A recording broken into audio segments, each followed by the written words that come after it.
Hello students, और आप कैसे हैं? आपकी स्टडी कैसी चल रही है? निश्चित रूप से कुछ विद्यार्थियों की पढ़ाई बहुत अच्छी चल रही है क्योंकि वो हमको प्रतिक्रियाएं भेज रहे हैं, लेकिन कुछ विद्यार्थी अभी भी हेलो हाय में ही अपना समय गुजार रहे हैं। उनसे भी कहूँगा कि वो भी अपनी पढ़ाई, अपना जो अध्ययन है वो उसको शुरू करते हैं। उनके लिए मैं एक बात कहना चाहूँगा, journey of 1000 miles must begin a single step. Means हजारों मील की लंबी यात्रा भी तभी पूरी होगी जब आप एक पहला कदम बढ़ा देंगे। तो अगर वो ये सोच रहे हो कि नहीं ये फिजिक्स में इतना सिलेबस है, इतना कोर्स है, कैसे पूरा होगा, तो जब आप एक कदम बढ़ा दोगे, जब आप अपना अध्ययन शुरू कर दोगे, तो निश्चित रूप से एक दिन आपका कोर्स पूरा होगा। कोर्स तो पूरा होगा ही होगा, साथ ही साथ आप उसमें पारंगत भी हो जाएंगे। तो आइए हम अपनी आज की क्लास शुरू करते हुए एक बहुत महत्वपूर्ण टॉपिक पे चर्चा करेंगे, वैद्युत द्वय ध्रुव। वैद्युत द्वय ध्रुव, इलेक्ट्रिक डाइपोल। ठीक है, देखिए वैद्युत द्वय ध्रुव का पहले हम लोग एक शाब्दिक अर्थ समझते हैं। वैद्युत मीन्स होता है आवेश। ठीक है, जब कोई वस्तु चार्ज हो जाती है, जो आवेशित वस्तु होती है, उसी को क्या कहते हैं? वैद्युतमय वस्तु। ठीक है, लेकिन आवेश उसमें कैसा होना चाहिए? स्थिर, रुका हुआ होना चाहिए। और अगर आवेश गति करने लगता है, आवेश नेट आवेश प्रवाहित होने लगता है, तो हम उसको क्या कहते हैं? विद्युत धारा। ठीक है, क्या कहते हैं? विद्युत धारा, जो नेक्स्ट यूनिट में उसकी स्टडी करेंगे। और द्वय ध्रुव, द्वय माने क्या होगा? दो ध्रुव, टू पोल। ठीक है, अब दो ध्रुव, आवेश के दो ध्रुव क्या हो जाएंगे? अगर समान परिमाण और विपरीत प्रकृति के आवेश एक दूसरे से अल्प दूरी पर हो, दो आवेश, उनका परिमाण कैसा हो? बराबर हो, और प्रकृति कैसी हो? विपरीत हो, तो अल्प दूरी पर रखे हो, तो उसको क्या बोलोगे? दो ध्रुव। ठीक है, तो इसका ये मतलब हो गया वह निकाय जिसमें दो समान परिमाण विपरीत प्रकृति के आवेश एक दूसरे से अल्प दूरी पर स्थित होते हैं, वैद्युत द्वय ध्रुव कहलाता है। ठीक है, अब देखिए वैद्युत द्वय ध्रुव के बारे में कुछ महत्वपूर्ण बिंदु देखते हैं। फर्स्ट पॉइंट देखते हैं, वैद्युत द्वय ध्रुव के कुछ एग्जाम्पल देखते हैं। एग्जाम्पल देखिए, जैसे आपका HCl का अणु। ठीक है, जो HCl का अणु है, इसका निर्माण कैसे होता है? इसमें HCl के अणु में हाइड्रोजन का जो परमाणु होता है वो अपना एक इलेक्ट्रॉन किसे देता है? क्लोरीन के परमाणु को। ठीक है, तो हाइड्रोजन के परमाणु पर पॉजिटिव चार्ज, क्लोरीन के परमाणु पर नेगेटिव चार्ज आ जाता है। ये दोनों एक दूसरे से अल्प दूरी पर स्थित होते हैं, अतः ये मिलकर के किसकी रचना कर देंगे? वैद्युत द्वय ध्रुव। ये क्या बनाएंगे? वैद्युत द्वय ध्रुव। ठीक है, HCl हो गया आपका, NaCl इसी तरीके से हो गया, CO2 हो गया। ठीक है, और CH4 आ गया। इस प्रकार के ये बहुत सारे अणु जो है मिलकर के वैद्युत द्वय ध्रुव की रचना करते हैं। ठीक है, दूसरी बात देखिए, जो वैद्युत द्वय ध्रुव में दोनों आवेश होते हैं, इनको मिलाने वाली रेखा होती है, मिलाने वाली लाइन होती है, उसको क्या कहते हैं? उसको कहते हैं द्वय ध्रुव की अक्ष। द्वय ध्रुव की अक्ष। ठीक है, द्वय ध्रुव की अक्ष किसे कहोगे? दोनों आवेशों को मिलाने वाली रेखा को द्वय ध्रुव की अक्ष कहते हैं। ठीक है, और पॉइंट देखिए कि दोनों आवेशों के बीच की जो दूरी है, जो दूरी होती है, उसको क्या कहते हैं? उसको कहते हैं द्वय ध्रुव की लंबाई। ठीक है, द्वय ध्रुव की लंबाई ये हो गई, और इसको हम लोग 2L से व्यक्त करते हैं। किससे डिनोट करेंगे? 2L से। तो इससे आगे बहुत सारे हमारे जो हम जब डेरिवेशन करेंगे तो डेरिवेशनों में बड़ा आसानी हो जाएगी, इसके लिए इसकी लंबाई को 2L से व्यक्त किया जाता है। ठीक है, और देखिए अगला पॉइंट कि जो द्वय ध्रुव पर नेट आवेश होता है, द्वय ध्रुव का जो नेट आवेश कितना हो जाएगा? बताइए, नेट आवेश शून्य हो जाएगा। यहाँ देखिए, इस पर इकाई पॉजिटिव चार्ज, इस पर इकाई नेगेटिव चार्ज है, तो आप इसका बैलेंस करोगे तो शून्य आ जाएगा। ठीक है, तो वैद्युत द्वय ध्रुव पर नेट आवेश कैसा हो गया? शून्य। ठीक है, ये बात हो गई वैद्युत द्वय ध्रुव की। ठीक है, अब हम लोग देखते हैं वैद्युत द्वय ध्रुव आघूर्ण। वैद्युत द्वय ध्रुव आघूर्ण। ठीक है, electric dipole movement, electric dipole movement. इसको अब हम लोग देखते हैं वैद्युत द्विध्रुव आघूर्ण पे विचार करते हैं। देखिए चर्चा करते हैं। आघूर्ण शब्द का मतलब होता है घूमने से, घूमने घुमाने से। जैसे बल के प्रभाव, देखो इस वस्तु पर हमने बल लगाया ना तो ये घूमने लगी। बल के प्रभाव से कोई वस्तु घूमने का प्रयास करे या घूमने लगे तो आप उसे क्या कहोगे? तो उसे क्या कहोगे? बल का आघूर्ण। ठीक है।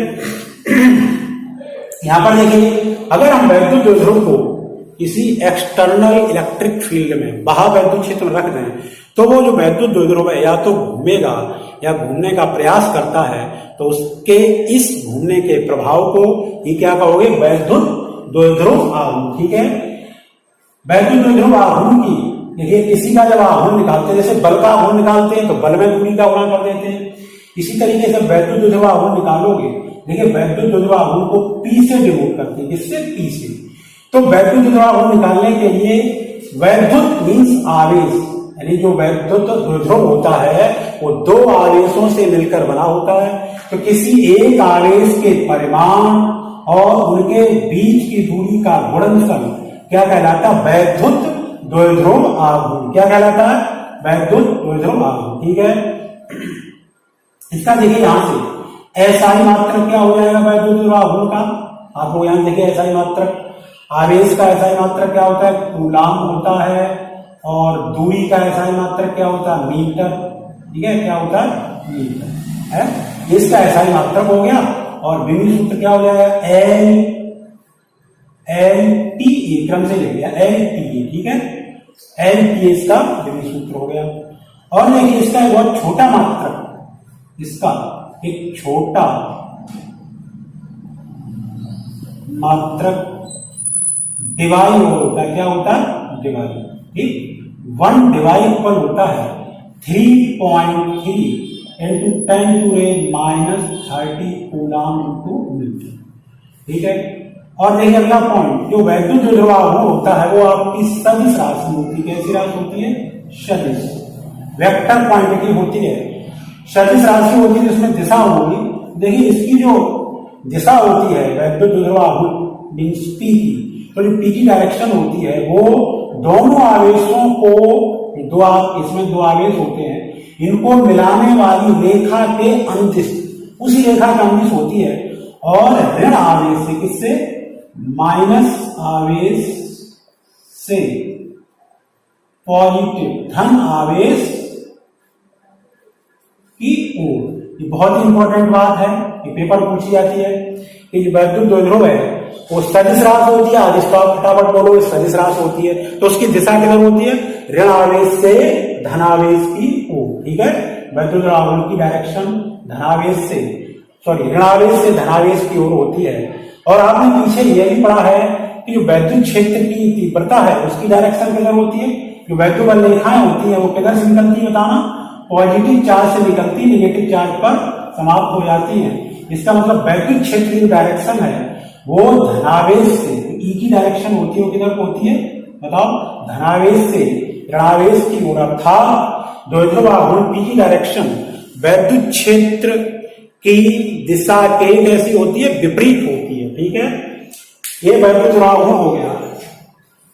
अब देखिए हम लोग थोड़ा और आगे चलते हैं। यहां देखिए हम परमाणु, एटम पे कुछ विचार करते हैं कि जो परमाणु होता है, परमाणु, इसके अंदर क्या होता है? एक नाभिक होता है।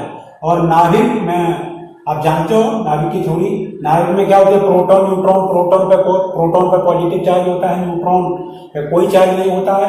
अतः नाभिक पर क्या आ जाएगा? पॉजिटिव चार्ज रहता है। ठीक है, तो ये नाभिक हमारा पॉजिटिव चार्ज है, पर नाभिक पर पॉजिटिव चार्ज है। और इलेक्ट्रॉन जो है इसके चारों चक्कर लगा रहे हैं, तो जो इलेक्ट्रॉन होते हैं उन पर कैसा चार्ज होता है? नेगेटिव। ठीक है, लेकिन किसी भी परमाणु का जो पॉजिटिव चार्ज होता है वो और नेगेटिव चार्ज होता है वो, मीन नेगेटिव चार्ज इलेक्ट्रॉनों के कारण होता है, पॉजिटिव चार्ज प्रोटॉनों के कारण होता है। वो दोनों एक दूसरे के क्या होते हैं? संपाती, संपाती कॉन्साइड होते हैं। कॉन्साइड का मतलब धनावेश ऋणावेश का केंद्र एक ही होता है, मीन्स धनावेश और जो ऋणावेश होते हैं बिल्कुल इतने पास होते हैं। देखिए कि जो परमाणु होता है, ये आपका परमाणु होता है, इसका आकार होता है लगभग 10⁻⁻11 मीटर की कोटि। इसका मतलब है कि जो परमाणु होता है वो 1 मीटर का करीब 10 अरबवां भाग, कितना 10 अरबवां भाग इतने बीच में परमाणु होता है। इसका मतलब धनावेश ऋणावेश के बीच का डिस्टेंस बहुत ही कम, एक ही जगह का धनावेश ऋणावेश हो जाता है, एक ही जगह पर इकट्ठा केंद्रित हो जाता है, संपाती हो जाता है। तो अतः जब इनका धनावेश ऋणावेश के केंद्र संपाती होंगे तो ये जो परमाणु होता है उसका नेट चुंबकीय आघूर्ण, सॉरी नेट द्विध्रुव वैद्युत द्विध्रुव आघूर्ण कैसा होगा? शून्य।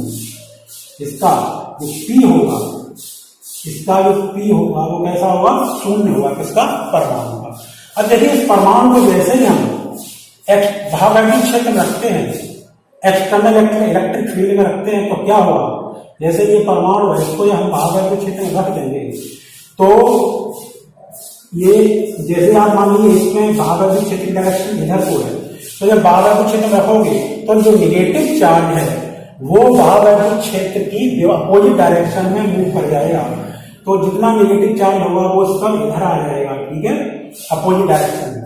और जो पॉजिटिव चार्ज है वो वैद्युत क्षेत्र के डायरेक्शन में क्योंकि रहेगा, ये पॉजिटिव चार्ज ये रहेगा, ठीक है। तो आप यहां से देखिए क्या होगा कि जैसे इसको बाह्यवैद्युत क्षेत्र में रखते हैं तो धनावेश और ऋणावेश का जो केंद्र होता है वो कुछ विस्थापित हो जाता है, ठीक है, ऐसा हो जाता है, थोड़ा हट जाता है।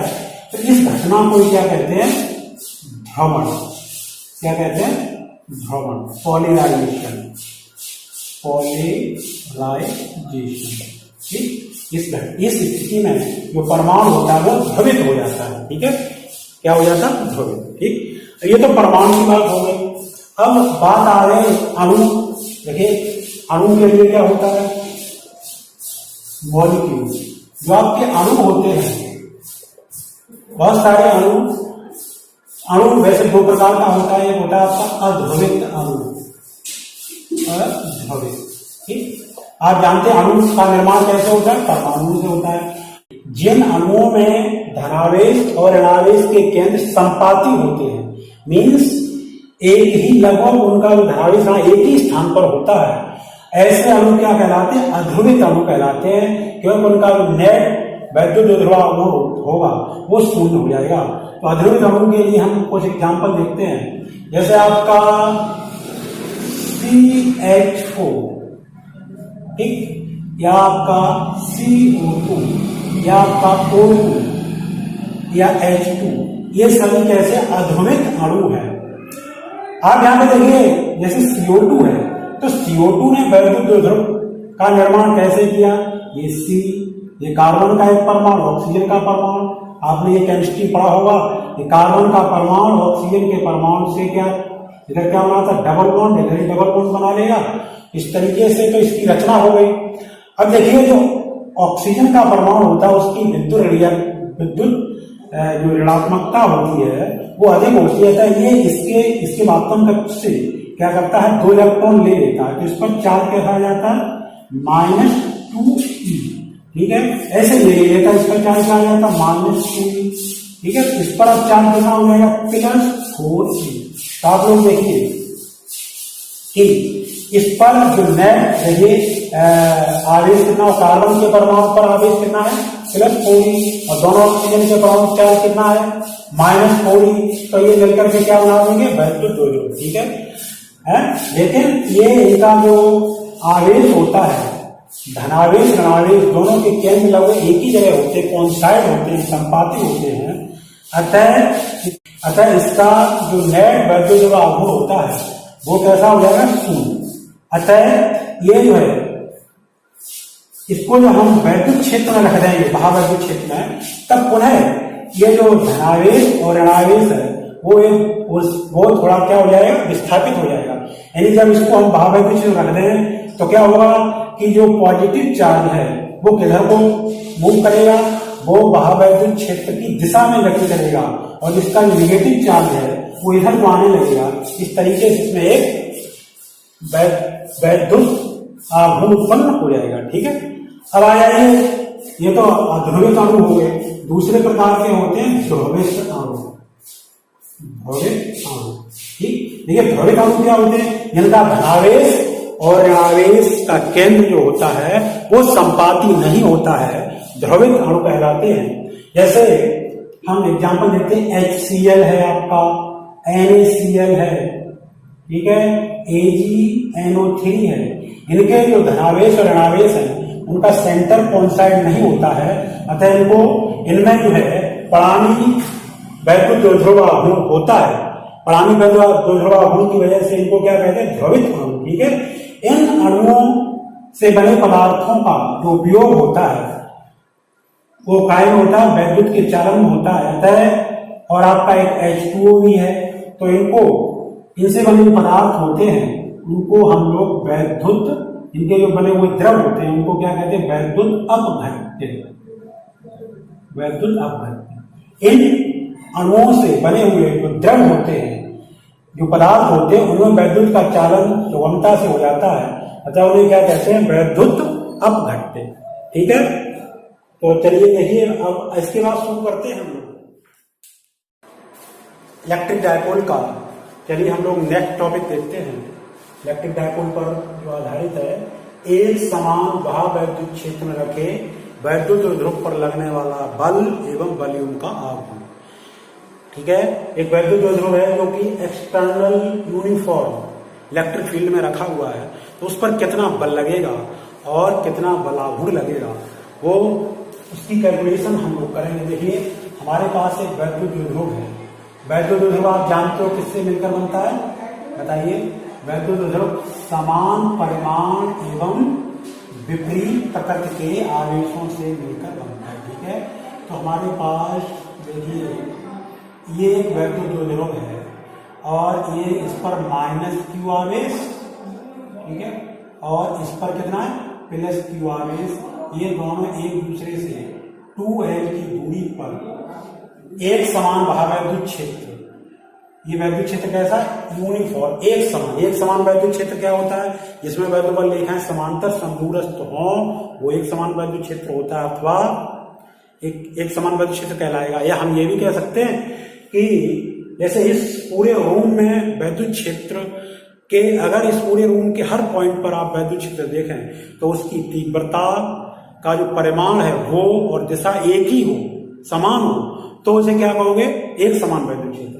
तो इस एक समान वैद्युत क्षेत्र में हमारा ये एक वैद्युत ध्रुव जो कि -q+q आवेशों से मिलकर बना है, इनके बीच की दूरी कितनी 2L है, उस वैद्युत क्षेत्र की डायरेक्शन से, ये एक समान वैद्युत क्षेत्र है जो आपको बोर्ड दिखाई दे रहा है, बोर्ड की डायरेक्शन में जो ये आपका बोर्ड है, बोर्ड के तल में इधर को इस डायरेक्शन में, ठीक है, और इससे ये जो थीटा कोण बना हुआ है। ठीक है, एक समान वैद्युत क्षेत्र है ये, तो आपका एक समान वैद्युत क्षेत्र के लिए वैद्युत बल रेखाएं कैसी होती है, समांतर और समदूरस्थ। चलिए ये हो गया आपका एक समान वैद्युत क्षेत्र। ठीक है, एक समान वैद्युत क्षेत्र में ये थीटा कोण पर रखा हुआ है।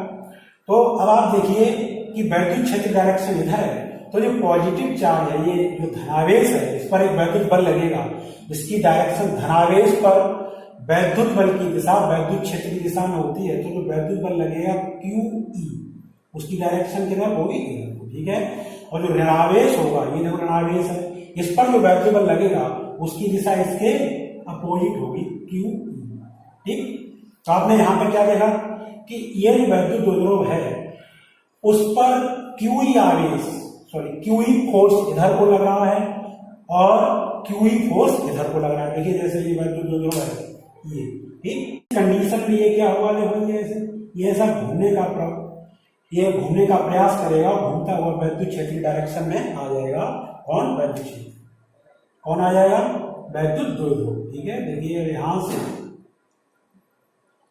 ये वैद्युत हम A B मान लेते हैं और ये पॉइंट C मान लेते हैं। तो देखिए कि प्लस आवेश पर जो फोर्स लगा था, +q आवेश पर लगने वाला वैद्युत बल, देखिए लगने वाला वैद्युत बल, हम लोग देखें F1 इक्वल कितना हो जाएगा बताइए, QE। अगर वेक्टर फॉर्म में देखोगे F1 vector equal QE vector, ठीक है। इस तरह माइनस क्यू आवेश पर बल, इस पर कितना हो जाएगा F2 vector equal minus QE vector, ठीक है। तो अगर हम इसका परिणामी देखेंगे, रिजल्टेंट फोर्स कितना हो जाएगा परिणामी, F vector equal F1 vector plus F2 vector. तो ये कितना हो जाएगा, देखिए यहां से QE vector minus QE vector, F vector equal 0। इसका मतलब क्या, हमने यहाँ पे देखा कि जब हमने वैद्युत द्विध्रुव को एक समान वैद्युत क्षेत्र की सर थीटा कोण पर रखा तो उस पर लगने वाला नेट बल था वो 0 हो गया। देखिए हम यहाँ पे गणना लगने वाला बल, तो आपने यहाँ पे क्या देखा कि जो वैद्युत द्विध्रुव होता है जब उसको एक समान वैद्युत क्षेत्र रखोगे तो उस पर नेट बल कितना होता है 0, ठीक है। एक बार फिर मैं इसको थोड़ा देख लेते हैं, इंपॉर्टेंट टॉपिक है कि हमारे पास एक वैद्युत द्विध्रुव है जो माइनस क्यू प्लस क्यू आवेशों से मिलकर बना है। इसके बीच की दूरी कितनी है, जो इसकी h है या बीच की दूरी 2l है। इसको जब हमने वैद्युत क्षेत्र रखा तो प्लस क्यू आवेश पर जो वैद्युत बल लगेगा वो वैद्युत क्षेत्र दिशा में लगेगा, और माइनस क्यू पर आवेश पर जो बल लगेगा वैद्युत क्षेत्र की विपरीत दिशा में लगेगा, ठीक है। तो इस तरीके से इस पर जो परिणामी बल है वो कितना आ गया 0 आ गया, ठीक है। परिणामी बल 0 आ गया।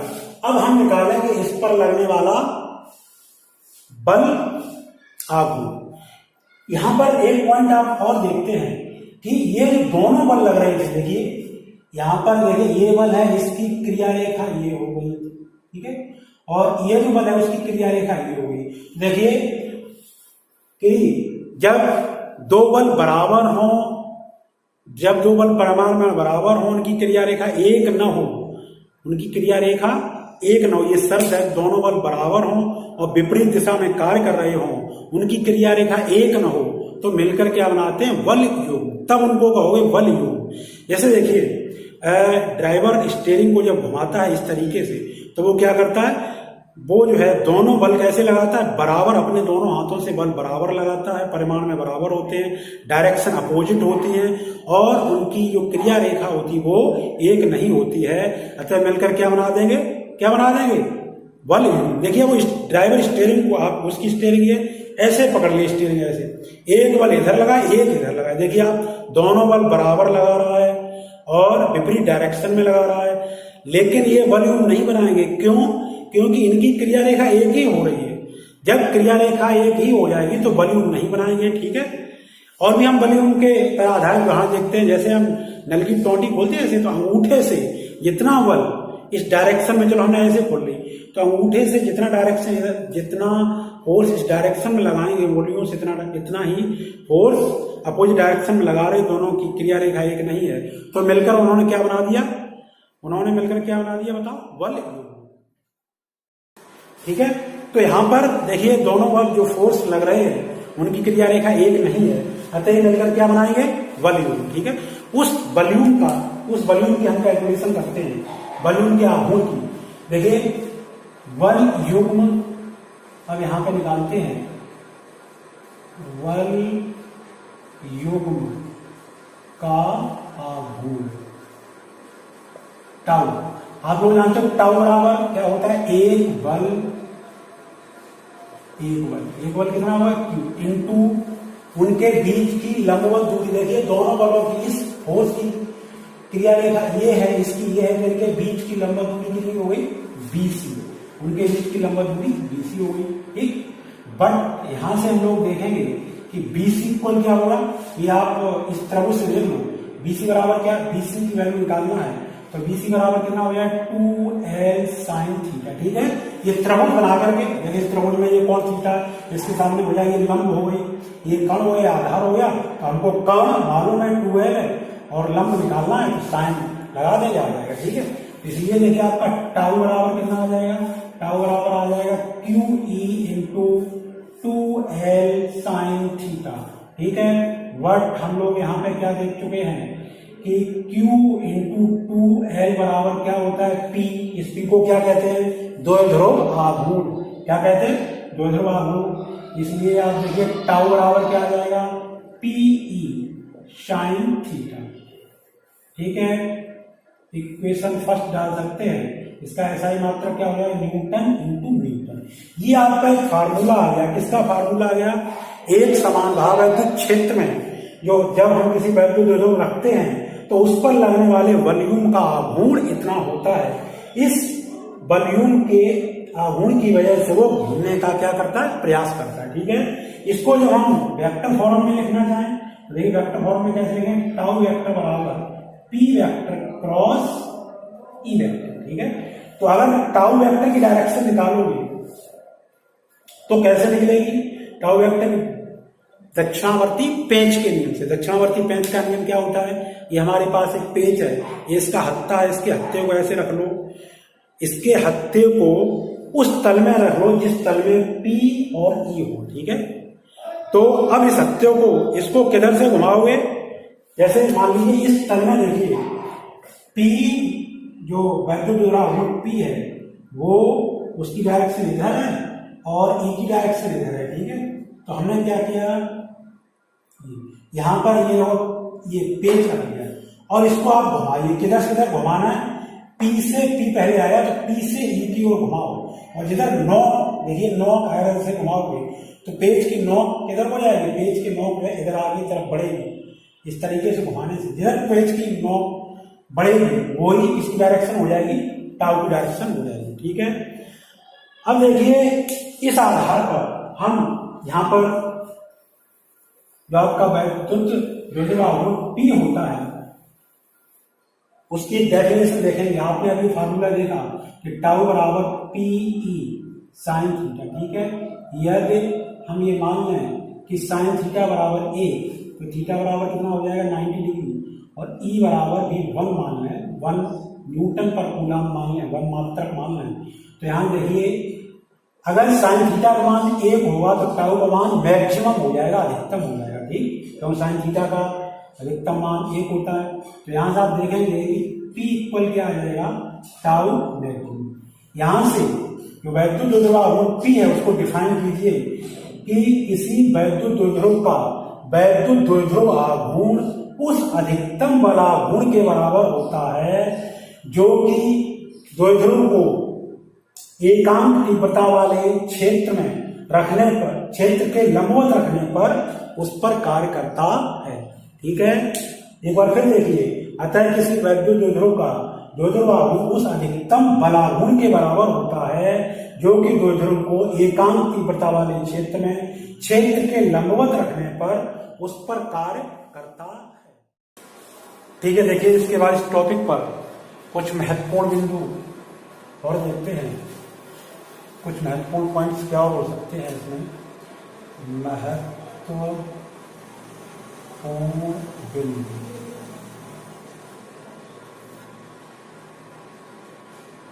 अभी आपने क्या देखा कि जब हम किसी वैद्युत द्विध्रुव को वैद्युत क्षेत्र रखते हैं तो उस पर जो लगने वाला बल है, नेट बल है, वो कितना होता है, 0।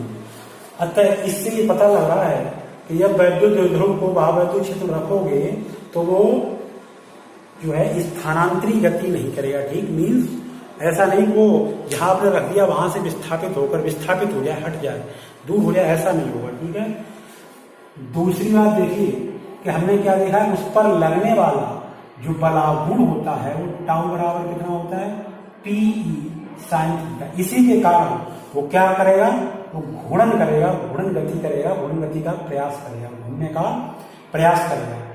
इसमें आप देखिए कि जो टाउ है वो यहाँ पर टाउ प्रोपोर्शनल है किसके, साइन थीटा के। तो अगर हम लोग टाउ और साइन थीटा के बीच ग्राफ खींचे, देखिए अगर हम ग्राफ खींचे तो ग्राफ कैसा आएगा, ज्यावक्र आएगा। इधर को अगर हम थीटा लें और इसको टाउ लें, टाउ, इधर को टाउ, टाउ का मैक्सिमम मान कितना होता है, पी माइनस पी।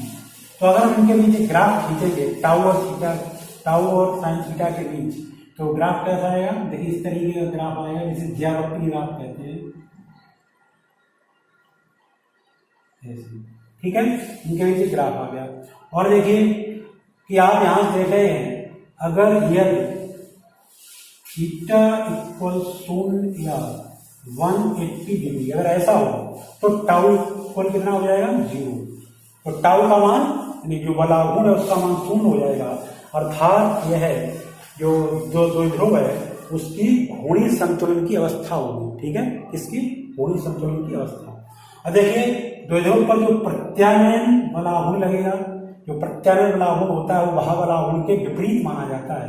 तो प्रत्यानयन बलागुण कितना हो जाएगा, -PE साइन थीटा। ठीक है, तो इसको हम अगर थीटा को छोटा मान लें, अल्फ हो, थीटा का मान अल्फ हो, तो हम ये कह सकते हैं -PE थीटा, या इसको ये भी कह सकते हैं -C थीटा। ठीक, यहाँ जहाँ C एक नियतांक है, तो हम यहाँ पे क्या देख रहे हैं कि जो वैद्युत द्विध्रुव है वो घूर्णी दोलन गति करेगा। क्या करेगा, इससे पता चल रहा है घूर्णी दोलन गति। ऐसे घूर्णी दोलन गति एक ही पॉइंट पर इस तरीके से ऐसे ऐसे गति करने लगता है। ठीक है, घूर्णी दोलन गति है। अब देखिए उसके जो घूर्णी दोलन गति करेगा तो उसके दोलनों का जो आवर्त काल होगा वो होगा T इक्वल 2π √I/c। आई यहां पर क्या होता है बताइए, आई जो द्विध्रुव है इसका घूर्णन अक्ष के प्रत्यय जड़त्वाघूर्ण है। ठीक है, और ये बराबर ये भी हो सकता है बराबर 2π √I/Pe। ठीक ठीक।